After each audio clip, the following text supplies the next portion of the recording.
Todos acharam, amém? Diz assim a palavra do Senhor.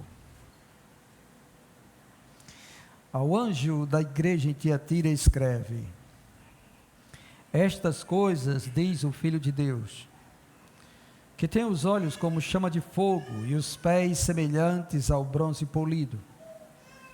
Conheço as tuas obras, o teu amor, a tua fé, o teu serviço, a tua perseverança e as tuas últimas obras, mais numerosas do que as primeiras. Tenho, porém, contra ti o tolerares que essa mulher, Jezabel, que a si mesmo se declara profetiza, não somente ensine, mas ainda seduza os meus servos a praticarem a prostituição e a comerem coisas sacrificadas aos ídolos. Dei-lhe tempo para que se arrependesse. Ela, todavia, não quer arrepender-se da sua prostituição. Eis que a prostro de cama, bem como em grande tribulação os que com ela adulteram, caso não se arrependam das obras que ela incita. Matarei os seus filhos, e todas as igrejas conhecerão que eu sou aquele que sonda mentes e corações, e vos darei a cada um segundo as vossas obras. Digo, todavia, a vós outros, os demais de Tiatira, a tanto quantos não têm essa doutrina e que não conheceram, como eles dizem, as coisas profundas de Satanás, outra carga não jogarei sobre vós. Então somente conservai o que tendes até que eu venha. Ao vencedor que guardar até o fim as minhas obras, eu lhe darei autoridade sobre as nações, e com um cetro de ferro as regerá, e as reduzirá a pedaços como se fossem objetos de barro. Assim como também eu recebi de meu Pai, dar-lhe-ei ainda a estrela da manhã. Quem tem ouvidos, ouça o que o Espírito diz às igrejas. Amém. Vamos orar.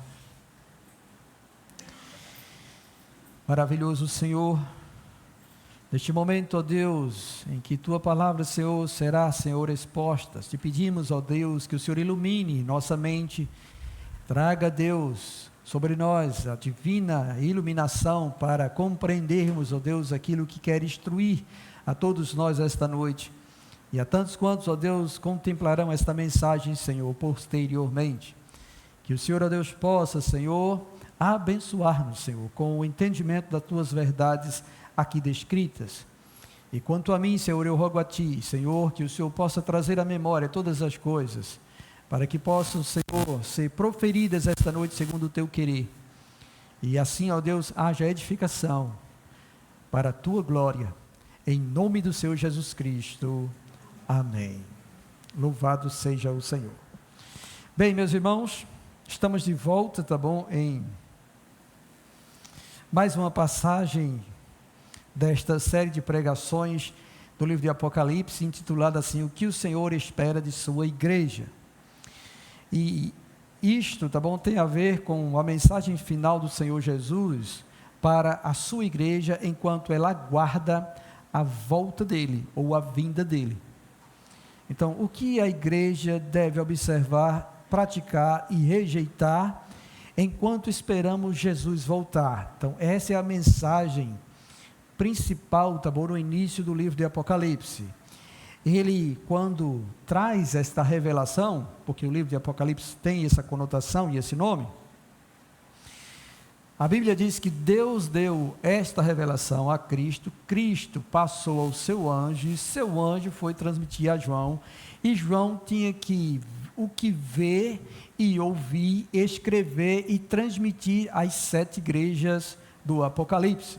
Essas 7 igrejas representam toda a igreja do Senhor Jesus Cristo espalhada sobre a terra, e em cada uma dessas localidades havia uma realidade que a igreja estava passando, e então, e cada uma delas tinha, tá bom, o seu modo de proceder diante do Senhor, como também em algumas delas havia algumas coisas que precisavam ser corrigidas e melhoradas. E aí nós já passamos pela igreja de Éfeso, onde a gente contemplou que o que o Senhor desejava que aquela igreja corrigisse era que ela voltasse para o primeiro amor. Se uma igreja ela não vivencia o primeiro amor, ela está fadada a morrer e deixar de existir. E foi por isso que a gente pensou também que isso aconteceu com as igrejas do berço da Reforma, lá da Europa e da Ásia também. A própria igreja de Éfeso foi uma realidade disso, porque era uma igreja séria nos tempos do apóstolo Paulo, que amava o Senhor e guardava a sua palavra, que pelejava contra falsos apóstolos e falsos profetas, falsos mestres, mas abandonou o primeiro amor. E depois da passagem de Timóteo, e em seguida também do apóstolo João, ela não voltou ao que era antes, por isso mesmo ela foi destruída pelo próprio Senhor, ela deixou de existir. Depois nós contemplamos a igreja de Esmirna, que o alvo principal é permanecer fiel, por conta de onde ela se situava, e ela se situava em um lugar, tá bom, que era rodeado de templos pagãos, onde habitava a sinagoga de Satanás. E aí eu falei sobre isso também, como é difícil manter uma igreja cristã em locais onde tem suntuosos templos de adoração pagã. Aí eu falei até aqui sobre Frei Damião em Guarabira, sobre o Padre Cício em Juazeiro do Norte, falei até da nossa história um pouco também, que o pastor Eduardo foi a Juazeiro do Norte evangelizar lá, mas a pressão era tão grande do catolicismo contra ele, que não deu para fundar a igreja lá, então ele saiu de lá e foi para o Crato. Ele tentou fundar a igreja no Crato também, mas como era próximo de Juazeiro do Norte, também tem uma influência muito pesada do catolicismo, e aí a idolatria imperava, e aí ele saiu do Crato e voltou para Paraíba. E ele continuou então a evangelizar no sertão da Paraíba, fundando as igrejas, e aqui estamos nós como filha do seu trabalho. Depois passamos pela igreja de Pérgamo, e nessa igreja de Pérgamo, tá bom, o que havia lá era a questão da doutrina de Balaão e dos nicolaítas também. Então havia gente que não estava consagrando o seu corpo ao Senhor e pretendia fazer todo tipo de coisas, imoralidades sexuais através do corpo e querer servir ao Senhor, e o Senhor condenou isso também.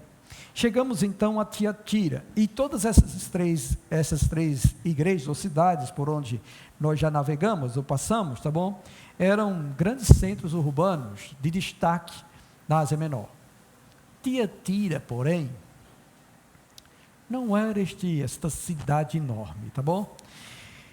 A cidade de Tiatira, ela tinha a distância de 64 quilômetros da igreja de Pérgamo, e ela ficava entre Pérgamo e Sardes. Então, ao ir para Sardes, ou tensionar passar para Sardes, teria que passar por Tiatira. É como se nós estivéssemos aqui e quiséssemos ir a Patos, temos que passar por Soledade.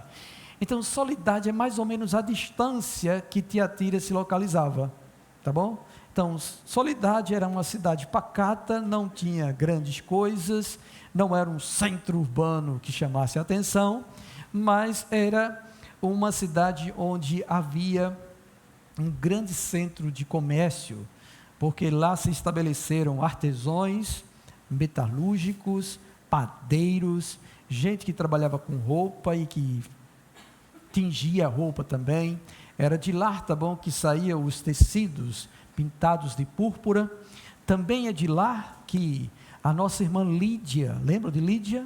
Lá de Atos dos Apóstolos, que Deus abriu o entendimento dela para ela conhecer o Evangelho. Ela residia lá, era comerciante de lá, e depois ela saiu de lá e foi para Filipos, mas ela era de Tiatira, dessa cidadezinha, tá? E o que nós tínhamos em Tiatira era o seguinte: nós tínhamos um grande centro de comércio que era organizado por associações ou cooperativas ou sindicatos, como a gente por aqui conhece, tá bom? Então, por exemplo, vamos pensar, tá bom, em produtor de caprinos, criador de caprinos. Aí juntavam-se todos os criadores de caprinos e faziam uma associação, e aqueles criadores, eles traziam os seus as suas ovelhas, as suas cabras, e vinham, e essa associação era responsável por comercializar estes produtos. Então mantinham os seus negócios e todo mundo era abençoado dessa forma. É como também associações do pessoal que cria uva, ou que planta uva, planta uva, tá bom? Então, esses que plantam uva, precisam comercializar suas uvas, ou fabricar o vinho, e aí então eles se reuniam em associações, e os produtores de uva, eles montavam uma associação, e por meio dessa associação, eles entravam no comércio com os outros, e assim todos os produtores eram abençoados.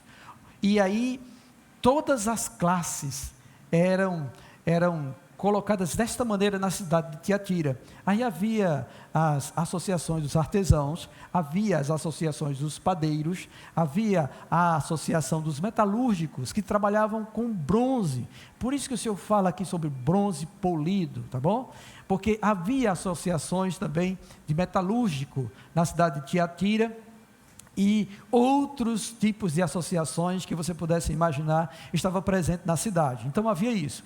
E os cristãos que residiam lá e que tinham algum trabalho dessa natureza, eles também eram forçados a se associarem a essas associações, a serem membros dessas associações, porque se eles não fossem membros dessas associações, eles estariam fadados ao fracasso e a falir.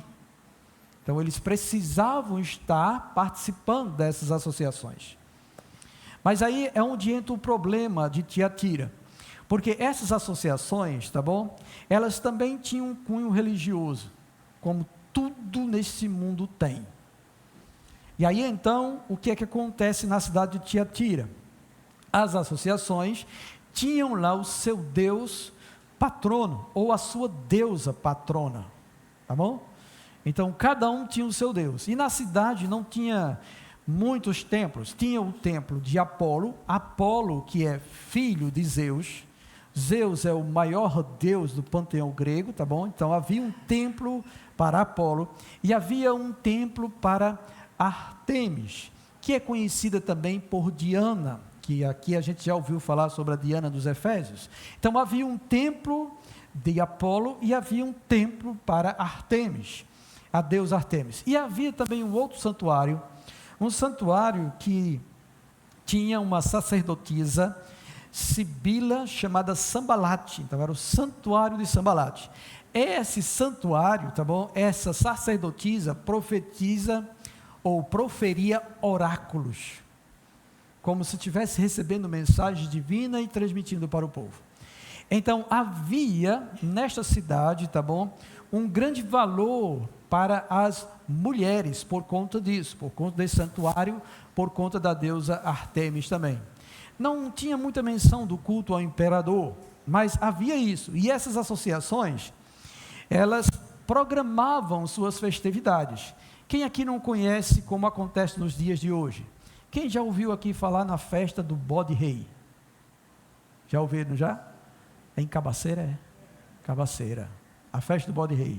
O que acontece na festa do bode rei? O bode é o rei, tá bom?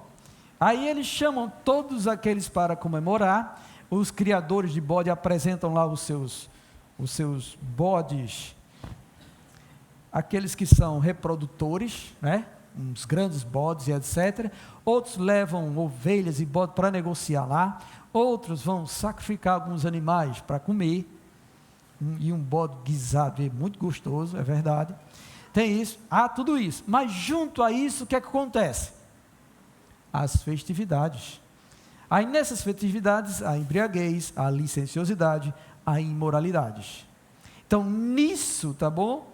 É que as associações, elas praticavam estas coisas. Então, havia em determinado mês a festa para os produtores de uva, e ali, ou na época da colheita, etc. E ali, então, havia associação que teria que se reunir, chamar todos os associados para celebrar a festa, e depois da festa, tinha bebida e tinha prática de imoralidade sexual.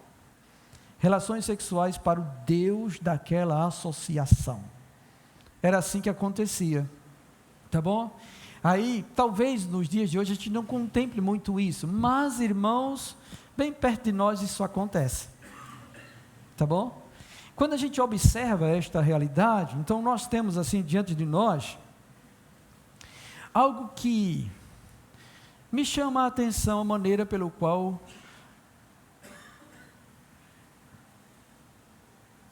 são celebradas algumas festas religiosas. Tá bom? Bom, vamos pensar em nós. Nós estamos aqui celebrando o Senhor. Nós estamos celebrando nosso aniversário, 24 anos de existência e tal, né? Aí de repente eu coloco uma tenda aí no meio da rua, chamo uma banda aí do mundo para tocar, e o pessoal vai agora beber e comer. Beber e comer. E aí a banda começa a tocar. Aí começa a tocar aquelas músicas. Vai descendo, vai descendo, vai descendo. É semelhante, irmãos, a estas festas pagãs. Então, aí, para as pessoas, alguém vai dizer que não tem nada demais, mas o Senhor Jesus, que deseja uma igreja pura e santa, não deseja que os seus filhos, os seus servos, os seus membros, os membros do seu corpo, compactuem com estas coisas. Não deseja, de forma alguma, que isso aconteça. E aí então Tiatira tinha isso. Ela não tinha uma perseguição externa de pessoas, ou do imperador, ou do Império Romano, querendo matar os membros da igreja. O que ela tinha era pessoas dentro da igreja, participando destas festas pagãs, compactuando destas mesmas coisas, e até ensinando na igreja a praticar estas coisas como se fossem normais, e o Senhor Jesus então vem repreender o que acontece na igreja de Tiatira, tá bom?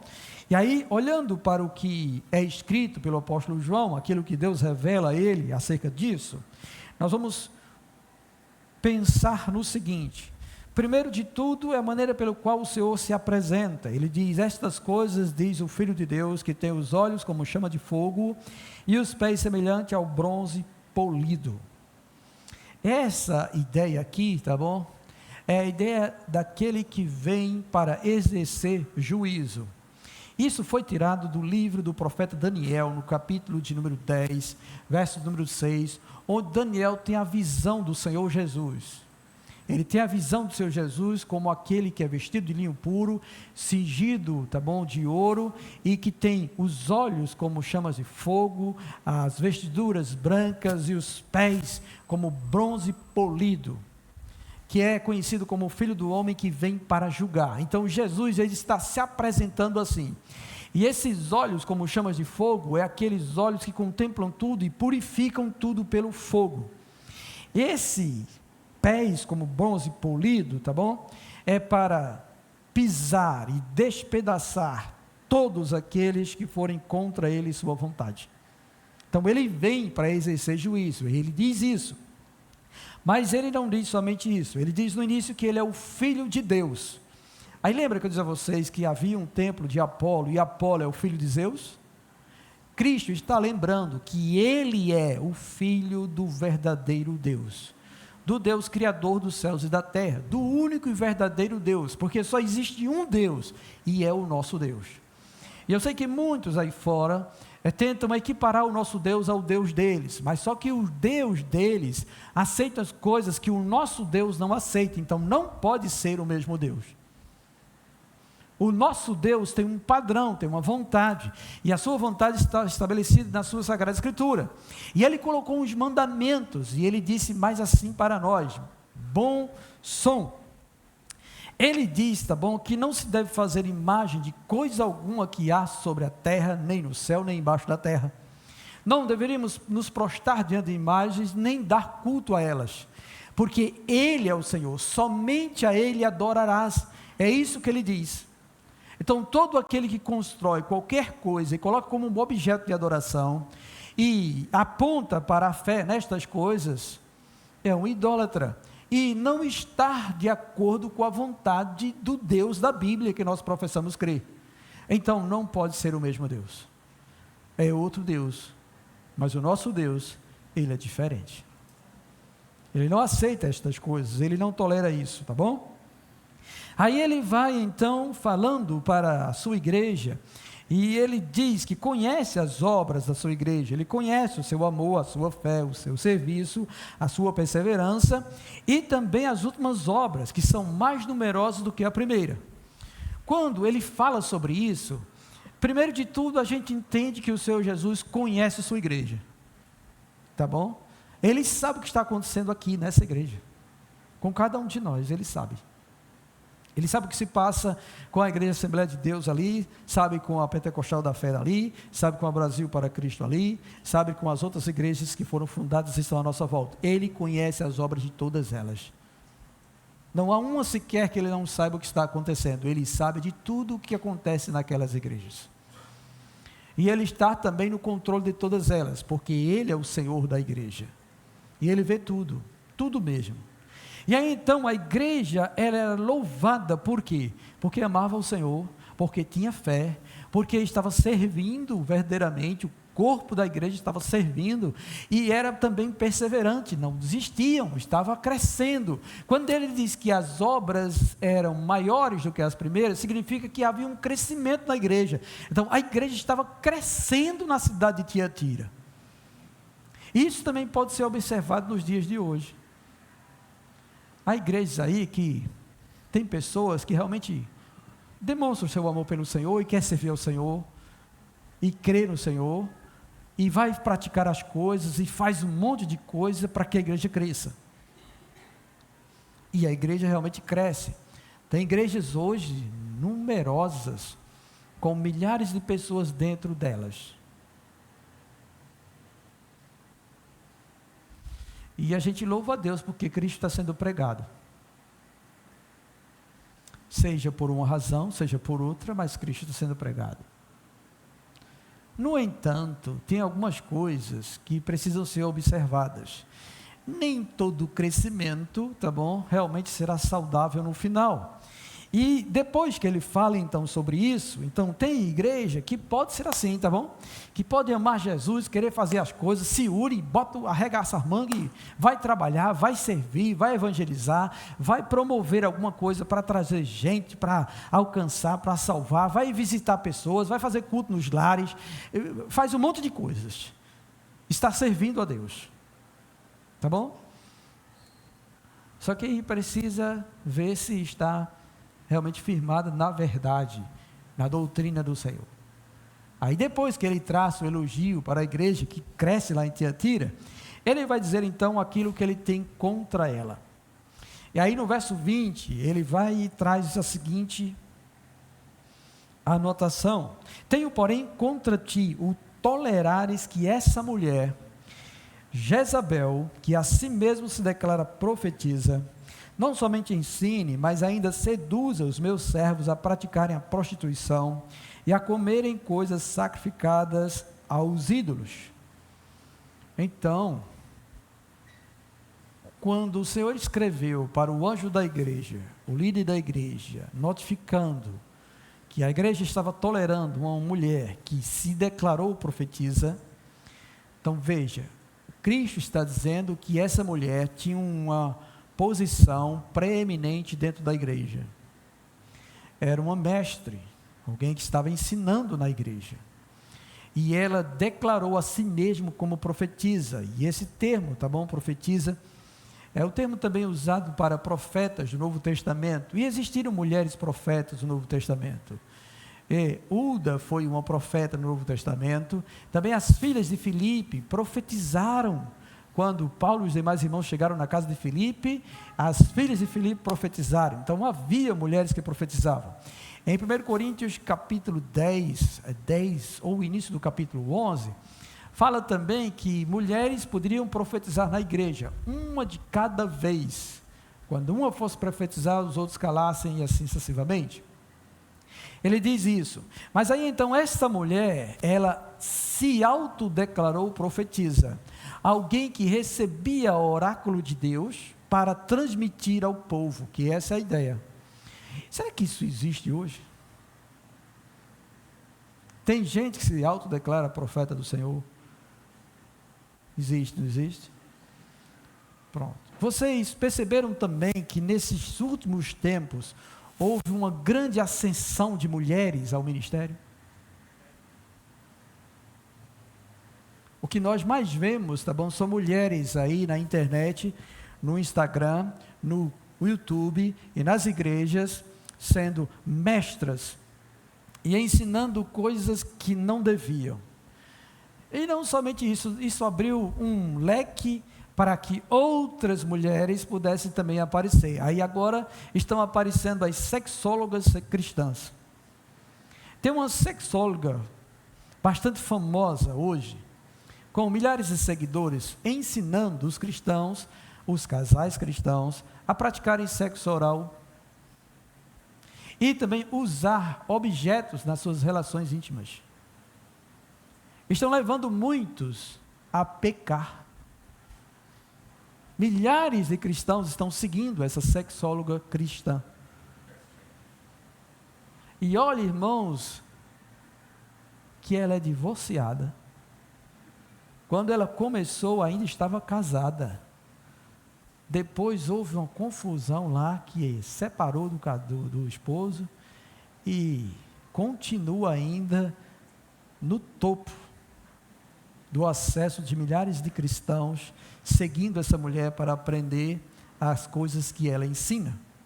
Então, há uma tolerância em nosso evangelicalismo brasileiro destas coisas. E muitas mulheres então, e talvez isso fosse propiciado pelo até o clima que havia na cidade, em que mulheres tinham certa proeminência por conta das sacerdotisas dos templos de Ártemis e também do santuário de Sambate, daquela que proferia oráculos e etc e tal, havia um incentivo. Aí o que é que está acontecendo também conosco? Se pega uma mulher bonita, que fala bem e etc e tal, coloca ela na frente, ela atrai os olhos de milhares de pessoas, e muitas mulheres olham para ela, e tem ela como mulheres de Deus, e querem seguir também os mesmos caminhos, mas não examinam a doutrina, ou o que está por trás. Como uma grande pregadora americana, que adentrou nos círculos brasileiros também, e que tem ensinado autoajuda, e para que você confie em si mesmo, nos seus projetos e seus sonhos, não desista do seu sonho. E aí então sai mencionando algumas coisas, pega alguns textos bíblicos e etc e tal. Existem outras mulheres também, dessa linhagem, dessa natureza, que fazem isso também. Elas pegam uma mensagem motivacional, tá bom? E enchem assim de pompa e colocam alguns textos bíblicos para enfatizar que você é o vencedor, e que você precisa ser isso, você precisa ser grande, e você precisa ser rico, e o povo, aleluia, glória a Deus, é isso mesmo. Mas não examinam a verdade de Deus e aquilo que realmente Deus quer. E aí nós temos isso, tá bom? No nosso cenário hoje, parece que essa mensagem tem a ver conosco. Está vendo como a palavra de Deus, ela é atual e ela serve para todas as eras? Por isso que passa céu e terra, mas a minha palavra não passa, diz o Senhor. Porque Ele sabe o que vai acontecer, e Ele já deixou escrito de maneira tal que a gente pudesse compreender. E aí Ele usa, tá bom, o termo de Jezabel, o nome da mulher, Jezabel. Talvez esse nome não seja o nome próprio, mas ele quer apontar, porque tudo é fundamentado nas Escrituras Sagradas. Todo o Novo Testamento é o abrir dos olhos para o Velho Testamento, é o que se cumpre lá, e tudo tem a ver com ele. Por isso que a palavra de Deus é uma só, tá bom? E a gente precisa aprender a valorizar. E essa Jezabel, ou esse nome, está no livro dos Reis, do capítulo 16 ao capítulo 21. Essa Jezabel era a mulher, era a esposa do rei Acabe, tá bom? Ela era lá das bandas de Sidom, filha de um rei de Sidom, que casou com Acabe. E ela era sacerdotisa de Baal, um falso deus, um deus pagão. Tá bom? Era sacerdotisa de Baal. E aí o que foi que ela fez? Ela influenciou a cabeça do rei Acabe para procurar também adorar o falso Deus. Aí o que foi que o rei Acabe fez? O rei Acabe montou um santuário a Baal em Jerusalém. E também levantou um poste ídolo de uma deusa chamada Azera, para adorar também, para se prostrar diante deles também. E levou todo Israel a estar adorando Baal. Aí lembra do conflito que teve entre Elias e ele? Em que Elias convoca todo Israel para saber quem é o verdadeiro Deus. Por que vocês estão cocheando de dois pensamentos? Se Baal é Deus, sigam a ele. Se Deus é Deus, sigam ao Senhor. Então vamos fazer o seguinte: chama todos os teus profetas, vamos se reunir lá no Monte Horebe, vamos montar 2 altares, vamos apresentar os sacrifícios, vamos invocar o nome de Deus. Aquele que responder com fogo é o verdadeiro Deus. Aí fizeram isso. E o texto bíblico diz, lá em 1 Reis capítulo 18, que os profetas de Baal montaram o altar, colocaram o carneiro lá em cima e ficaram rodeando o altar, Baal, nos ouve Baal, envia fogo Baal, tal. E Elias começa a zombar deles. Eles começaram logo cedo, foram até meio-dia. E aí Elias diz: por que vocês deviam clamar mais alto? Talvez o Deus de vocês não esteja escutando, esteja viajando, ou quem sabe está dormindo. Aí então foi a vez de Elias.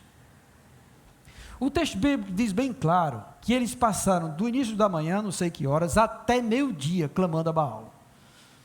Elias prepara o altar com 12 pedras, restaura o altar das 12 tribos de Israel, coloca o carneiro em cima, pede para jogar água em cima, 1 vez, 2 vezes, 3 vezes, encharca o carneiro todinho, a ponto de fazer com que o que foi cavado à volta do altar também se enchesse de água.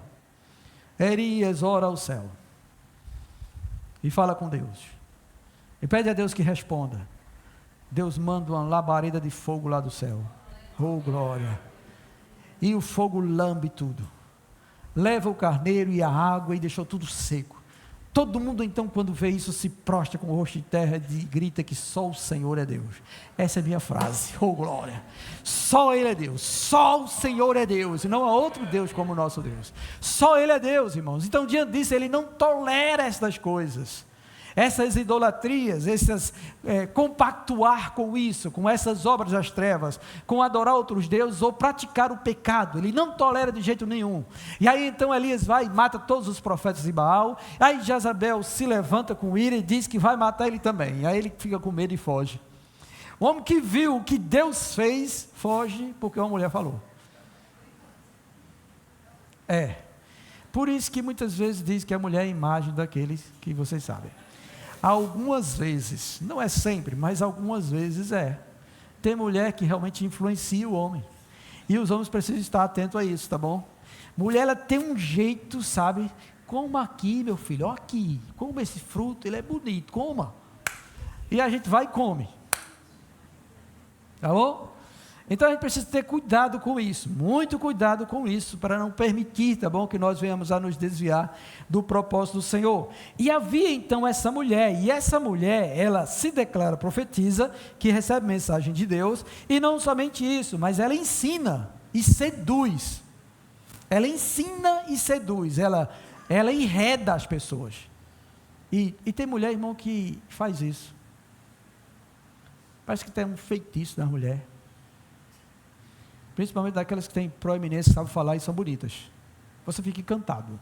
A gente fica encantado com a beleza do ser humano. E tem mulheres que são belas, bonitas. E você fica de queixo caído, só olhando. Eu quero escutar. Escuta. Mesmo que não seja um negócio tão certo, mas só por causa que ela é bonita eu vou. E parece que era o que acontecia aqui. Ela seduzia. E os homens seguiam. Alguns seguiam, não todos seguiam. Alguns seguiam. E o texto bíblico diz, tá bom, que ela seduzia os servos do Senhor, os filhos do Senhor. E seduzia para quê? O texto vai dizer que era para praticar prostituição e a comerem coisas sacrificadas aos ídolos. Aí, essa prostituição é aquilo que eu falei sobre ir para as associações, aonde havia a festa da associação e que depois havia homenagem ao seu Deus, e o Deus exigia relações sexuais com profetisas ou sacerdotisas cultuais. E os irmãos iam porque era membro da associação, então tinha que fazer aquilo ali. Embora que eles crescem em Deus, no Senhor, mas como era da associação, para não perder, tá bom? Não ser expulso da associação, ou não perder o seu lugar no comércio e também suas finanças, vou me sujeitar a isso também. Ou o Senhor sabe. E aí, essa sacerdotisa estava levando o povo a praticar essas coisas. E também a comerem carnes sacrificadas aos ídolos, porque havia os sacrifícios. E nesses banquetes, então, se comia a carne sacrificada ao ídolo. Aí existe uma passagem na primeira carta aos Coríntios, no capítulo 10, onde Paulo condena veementemente o cristão participar destas coisas.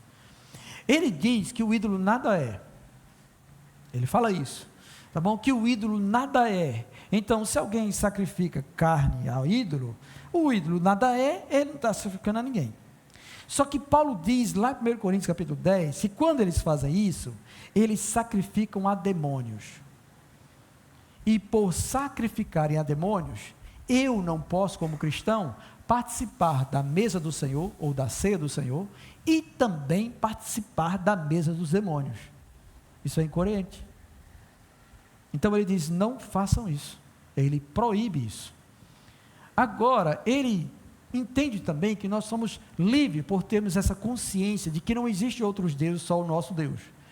Por isso, se você vai no mercado e compra carne, e aquela carne foi oferecida lá em sacrifício a um Deus, mas agora está sendo comercializada na feira, você compra a carne, chega em casa, agradece a Deus, ora abençoando a carne e come.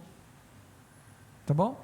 Ou se alguém convida você para jantar, para fazer uma refeição na casa dele, e essa pessoa não é cristã, e chega lá, coloca diante de você a carne, foi carne sacrificada a ídolo, você não sabe, mas ele colocou ela diante de você, agradeça a Deus e coma. Ele diz isso. Agora, se a pessoa convidou, diz, essa carne é sacrificada ao ídolo lá, aí ele diz, por causa da consciência dessa pessoa, não coma. Não coma, porque ele vai acusar você, ele vai apontar você. Eu sei como é que você é um crente cristão de Jesus Cristo, está comendo carne que foi sacrificada ao meu Deus. Ele vai acusar você, então por a consciência dele, não coma. E aí onde Paulo diz que todas as coisas me são lícitas, mas nem tudo me convém. Tá bom? Nem tudo me convém. E eu preciso então estar consciente disso. Aí esses irmãos aqui estavam dando ouvido a essa sacerdotisa, indo para as festas das associações, comendo aquilo que era oferecido aos ídolos e depois se prostituindo, e achando que não estavam fazendo nada demais. Por quê? Porque era como se eu tivesse uma divisão na minha vida. Uma coisa é eu estar aqui na igreja, na comunhão dos santos, servindo aqui com os irmãos, dando glória a Deus. Outra coisa é quando eu vou para o meu trabalho. Porque quando eu vou para o meu trabalho, eu sou um profissional, eu não sou crente, não sou cristão, eu tenho que exercer a minha profissão, e por isso eu sou um profissional, então eu posso, o que mandaram eu fazer lá, de roubar e etc, eu vou fazer. Não, um cristão, ele é cristão aqui dentro, na casa dele, fora da casa dele, no trabalho, por onde quer que ele vá, ele tem que ser testemunha do Senhor Jesus Cristo, tá bom? É assim que nós devemos entender e viver a nossa vida cristã, e a gente não pode compactar com as obras das trevas, Deus não se agrada disso, o Senhor Jesus não aceita isso, tá? E existem igrejas ensinando isso hoje também, tá bom?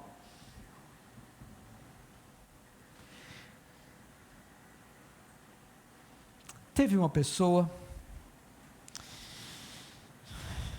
que foi para um determinado lugar, e nessa igreja então, foi noticiado ao líder da igreja, que essa pessoa estava namorando com um descrente. Mesmo assim, a pessoa disse, tem nada não, pode vir e servir aqui.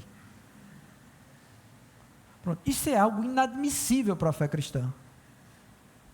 Tá bom? É algo inadmissível para nós. Nós não aceitamos isso, nós não compactuamos com o pecado.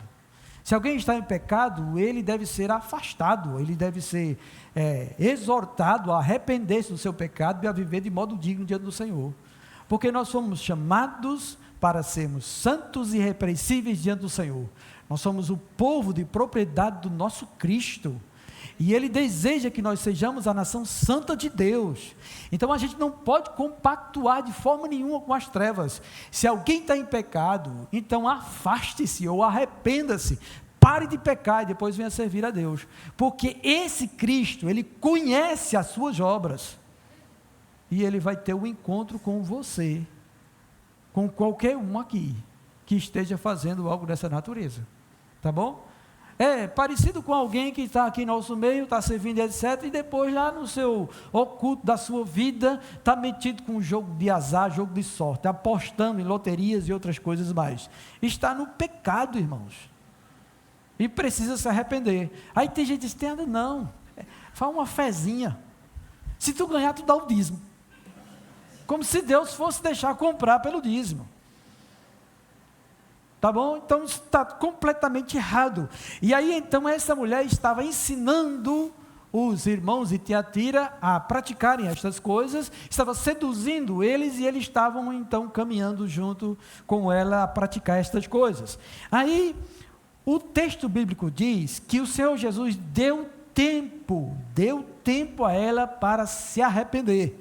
Ela todavia não quer se arrepender da sua prostituição. Olhe só como Deus é misericordioso. Quando ele diz que deu tempo, significa que ele levantou alguém lá dentro para falar. Talvez tenha sido até o próprio apóstolo João, para repreender o que estava acontecendo, para que ela realmente andasse na linha com o Senhor. Mas o texto diz que ela endureceu o coração, ela não quis, foi isso que foi dito e escrito, ela não quer arrepender-se da sua prostituição. Então, para ela está muito bom. Talvez porque ela esteja sendo muito bem remunerada. É difícil abandonar uma boa soma de dinheiro por causa do nome de Jesus. É difícil renunciar privilégios. E pode ser o status, pode ser renda, dinheiro, tá bom? Tem gente que foi chamada ao ministério e que tem um emprego que ganha 12 mil reais, ele não vai deixar o ministério para servir,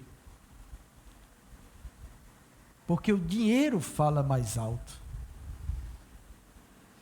Ele não deixou o ministério para servir a Deus, porque sabe que se for fazer isso, ele vai viver pela fé, mas vai viver no Senhor, em plena comunhão com o Cristo, o Filho de Deus.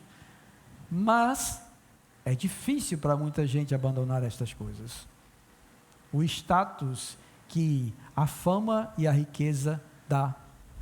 Daí a gente vê exemplos também no nosso mundo moderno. Quem não já viu aqui um famoso que se converteu, né? Alguém que aceitou Jesus.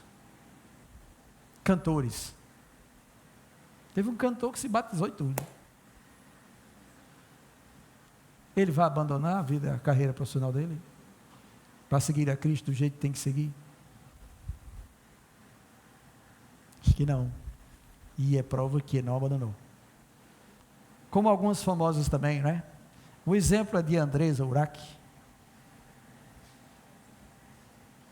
Voltou para o mundo da prostituição de novo, porque dá dinheiro, dá status, dá fama, a foto está estampada em tudo quanto é lugar, e etc e tal. Jezabel não quis se arrepender. Pode ser outra coisa também, pode ser pelo simples prazer da carne, e você não quer se arrepender, porque é prazeroso ficar daquele jeito. Então você fica firme no seu pecado, mesmo recebendo a exortação do Senhor, você endurece o seu coração, porque eu quero aquilo é bom, eu vou continuar com aquilo. Mas o Senhor deu tempo para que houvesse arrependimento, mas ela não quis, ela endureceu o seu coração. Então, o que é que o Senhor disse que vai fazer? Eis que eu a prostro de cama, e aí vem a questão da enfermidade, tá bom? O Senhor vai lançar ela no leito, ela vai passar míngua ali um bom tempo, para experimentar o juízo de Deus, por conta do seu pecado. E também diz que vai trazer grande tribulação aos que com ela adulteram. Os seus seguidores vão passar por tribulação. Grande tribulação. Aí, irmãos, desta feita eu ouvi algo interessante. Olha só como são as coisas. Uma pessoa que chega para outro irmão, que o irmão está doente, no leito, diante da pessoa, e a pessoa olha para a pessoa e diz: tu está curado, ou glória, tu está curado, olha, você está curado, você vai se levantar daí, você vai servir a Deus, você vai dar glória a Deus, você está curado. E a pessoa lá no leito: amém, amém, com uma doença mortal. Eu passei por isso. Minha mãe estava com câncer. Chegaram uns crentes para visitar ela e dizer isso a ela: a senhora está curada, isso é ilusão que a senhora está sentindo, a senhora vai se levantar daí, vai fazer um curso que a gente tem, a senhora vai fazer o curso, vai ser uma ministra do Senhor e vai sair pregando por aí. Isso é uma fuga da realidade. Na outra semana minha mãe faleceu, e Deus já havia falado ao meu coração: vou levar, confortado a mim, e eu estava só esperando Deus de recolhê-la. Aí vem gente e fala dessa natureza. Isso é uma ilusão, cai na real, e tem gente acreditando nesses ensinos aí. Diga: eu sou curado, eu sou filho do rei, ele levou minhas enfermidades, eu não tenho mais pecado nenhum. Aí fica proferindo essas coisas. Isso é um engano, isso é doutrina de demônio, irmãos. E está aqui o Senhor exortando sua igreja a prestar atenção nas coisas, a chamar a atenção para a realidade dos fatos. Tem gente adulterando e achando que vai para o céu. Não vai não. Tem gente vivendo em fornicação achando que vai entrar no céu. Não entra não, porque o Rei da Glória não vai deixar não. Aí tem até a historinha de uma pessoa que andava assim e morreu, aí foi levado. Aí chegou lá no portal eterno, que eu não penso que seja assim não, tá bom? No portal eterno estão os anjos lá. Aí disse: eu cheguei. Aí o Senhor Jesus está lá no portão esperando ele entrar. Aí o Senhor Jesus vai dizer para ele: apartai-vos de mim que eu não conheço. Pode descer ele para o inferno. Eu disse: Senhor, você estava no adultério, meu amigo, na fornicação, como é que você pensa que vai entrar aqui? Não entra não. Do mesmo jeito é quem está roubando, enganando, fazendo todo tipo de pecado aí, achando que vai entrar no céu. Não entra não. Tá bom? É como também aqueles que resistem. Você conhece Jesus, sabe quem é Jesus, sabe que Ele é o único salvador da sua vida, e você não se arrepende do seu pecado, nem se converte, nem quer se batizar. Não entra não. Porque Ele não vai deixar você entrar. O caminho é estreito. É desse jeitinho, estreitinho. A porta larga leva à perdição. Então você precisa ser orientado a isso. O caminho é estreito. Ou você anda do jeito que Ele quer, ou você está fora. E é isso que Ele diz aqui. E o mais impressionante é que a gente não pensa que Cristo vai fazer algo tão severo. E que severidade é essa? Ele diz, tá bom, que Ele vai fazer isso com ela, vai prostá-la de cama, vai enviar grande tribulação sobre aqueles que com ela caminham da mesma forma, caso eles não se arrependam das obras que ela cita. E no verso 23 ele diz assim: eu matarei. Ouvi isso de Cristo.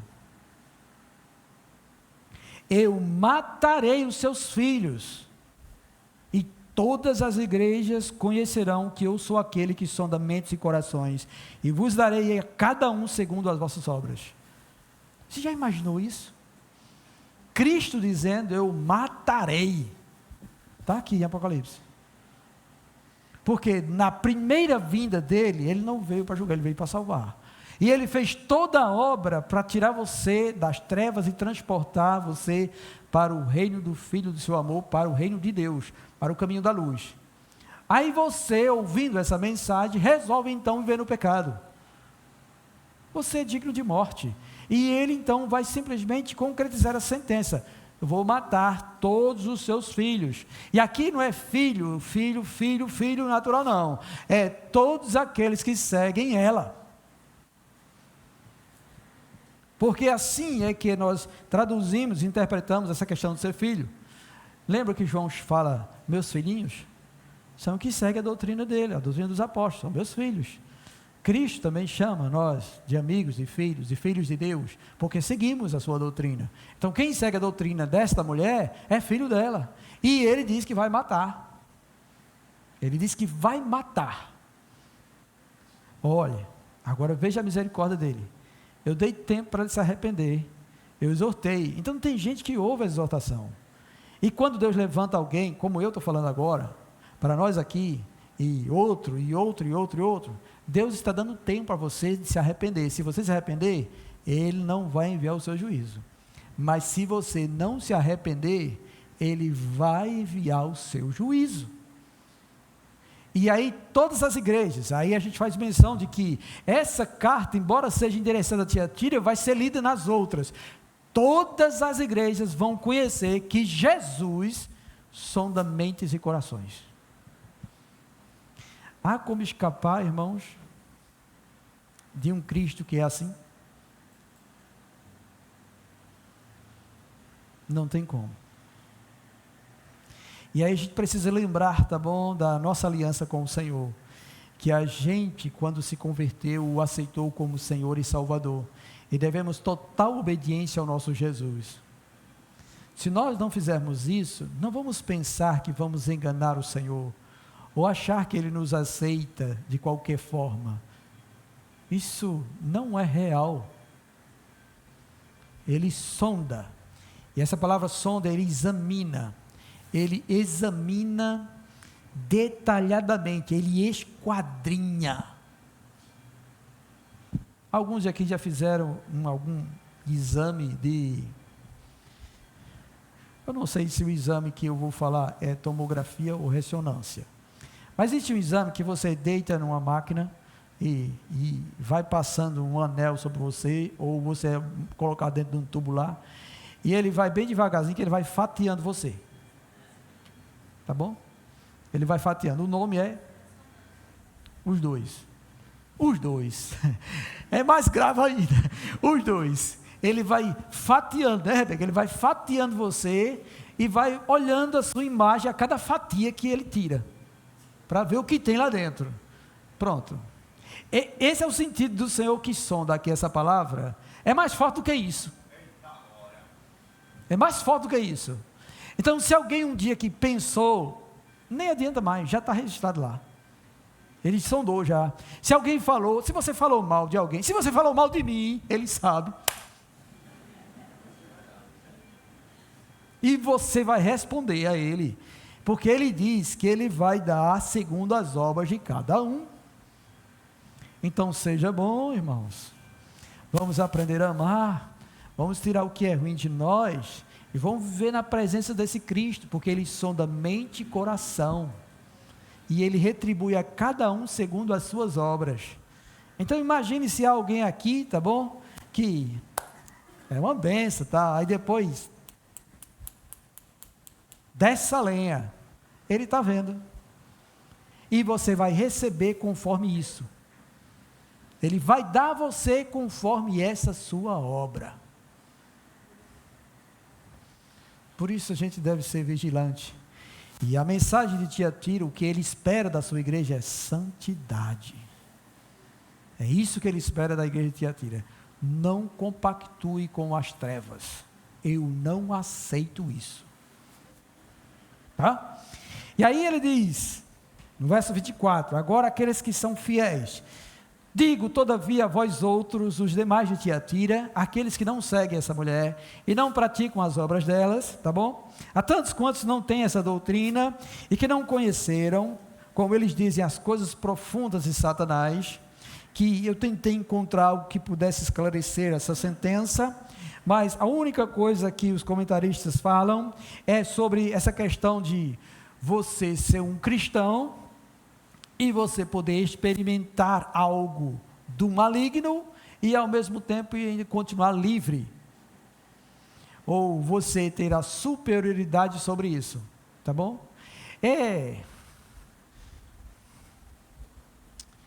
Não sei qual exemplo eu posso dar para esclarecer isso a nós. Não tem para me dizer algo que seja assim. É como se na mente da pessoa, a pessoa assim, eu sou crente no Senhor, eu sou cristão, eu sou seguidor de Jesus Cristo, eu creio no Senhor. Aí vai para umas festas dessas associações. Chega lá, encontra uma sacerdotisa bonita e vai ter relação com ela. E acha que não cometeu nada demais, nenhuma impureza. E sai ileso disso. Volta para a igreja e continua adorando o Senhor. Então ele acha, tá bom, que ele pode provar dessas profundezas de Satanás, dessas coisas malignas, e ficar normal. Olha só o que veio agora na minha mente. É aquele crente que vem para a casa do Senhor, quando chega em casa, lá no seu recôndito, abre o seu computador e vai para a pornografia. E fica se deleitando na pornografia. Depois ele fecha aquilo ali, aí, ora a Deus, Senhor, obrigado pelo meu dia, abençoa, Senhor, o dia de amanhã, me livre do mal e tudo mais. Então, eles acham que pode provar das profundezas de Satanás e vão ficar tranquilos. Tá bom? A ideia é mais ou menos essa que os teólogos comentaram aqui, algo dessa natureza. Aí ele diz que esses que são crentes no Senhor mesmo, ele não vai colocar carga nenhuma sobre eles, só quer que eles permaneçam assim, santos ao Senhor, santificados a Deus. Andem dessa maneira, apenas isso. E ele diz, tá bom, que esse que vencer ou permanecer assim, ele vai dar autoridade sobre as nações e com cetro de ferro as regerá e as reduzirá a pedaços como se fossem objetos de barro. Isso é o conceder de autoridade para reinar sobre os outros. Por quê? Porque naquela época havia um império reinando sobre eles e havia uma opressão sobre eles. Aí o Senhor está dizendo que vai reverter isso. No fim, nós é que vamos reinar e governar sobre as nações. E ele tira isso, tá bom? Do Salmo de número 2. Tá? Ele tira isso do Salmo número 2, onde o Senhor diz que vai dar autoridade ao Senhor Jesus, para ele reinar com o cetro de ferro, e ele vai pisotear os outros como um vaso de barro. Ele fala isso assim. E diz também que assim como ele recebeu do Pai, ele vai dar também a estrela da manhã. Aí isso aqui é outro mistério também. Porque essa expressão estrela da manhã, ela aparece aqui e aparece também em Apocalipse capítulo 22, onde o Senhor Jesus diz que Ele mesmo, eu sou a brilhante estrela da manhã. A outra aparição desta palavra está no Velho Testamento, mas está no texto de Isaías 14. Isaías 14 está falando do rei da Babilônia que prefigura Satanás. Aí ele diz, ó querubim, tu que eras a estrela, a brilhante estrela da manhã, tu te exaltaste e eu te derrubei. Então parece que tem a ver com essa questão de exercer autoridade. É o que o texto pelo menos aponta, mas nós não temos certeza disso, tá bom? Mas ele diz que dará a estrela da manhã. E diz também que quem tem ouvidos ouça o que o Espírito diz às igrejas. Então esta palavra veio de Deus para as igrejas do Senhor Jesus Cristo. E hoje ela precisa ser proferida em todas as igrejas por aí afora. Só que as pessoas não fazem isso, né? Mas pelo menos até aqui, tá bom? Tem me ajudado ao Senhor e eu tenho passado isso para vocês. Compete agora vocês refletirem sobre tudo isso. E se alguma coisa não ficou ainda muito bem entendida ou subentendida, vai lá no canal do YouTube, onde está gravada essa mensagem, e assiste ela outras vezes, até você compreender aquilo que Deus deseja falar ao nosso coração. Mas Ele não aceita, de forma nenhuma, que nós estejamos envolvidos no pecado e envolvidos na igreja. Você não pode servir a dois senhores. Ou você há de amar um e desprezar o outro, há de aborrecer um e apegar-se o outro. Ninguém pode servir a Deus e a outros deuses. Ninguém. Eu desejo que nós aqui venhamos servir ao Senhor. Amém? Vamos orar por isso? para que a gente possa permanecer firme nisso aí, e que Deus possa purificar-nos das nossas más obras? Então, feche seus olhos e concorde comigo nesta oração. Oh, maravilhoso Deus, eu te agradeço, ó Deus, por tua santa e graciosa palavra ministrada ao coração do teu povo nesta noite, Senhor, e rogo a ti que o Senhor, ó Deus, possa levar todos nós a um compromisso real e sincero diante de ti, de andarmos em santidade, diante do nosso Deus que nos salvou por meio do seu Filho amado Jesus Cristo, o qual, ó Deus, o deu como Senhor da igreja, cabeça de todos nós que somos, ó Deus, membros do seu corpo. Por isso eu rogo a ti, meu Deus, que em nome do Senhor Jesus Cristo, o Senhor não permita que nenhum de nós que aqui estamos, que ouvimos a tua palavra, venhamos, ó Deus, continuar, Senhor, compactuando com o pecado, mas que possamos viver uma vida santa, íntegra, reta, diante de ti, para glorificar o teu santo nome, ó Deus, em toda a nossa maneira de viver, Senhor.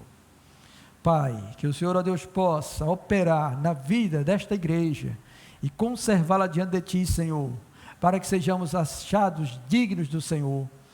E se porventura, Senhor, existe alguém em nosso meio que anda compactuando com o pecado, que nesta noite o teu Espírito produza genuíno arrependimento, confissão diante de ti, e que haja abandono dessa prática, Senhor, para que volte a ter plena comunhão contigo, antes que o juízo do Senhor venha sobre esta vida. Pai, eu rogo a ti, Senhor, que o Senhor abençoe o teu povo e a tua igreja neste lugar, em nome do Senhor Jesus Cristo. Amém.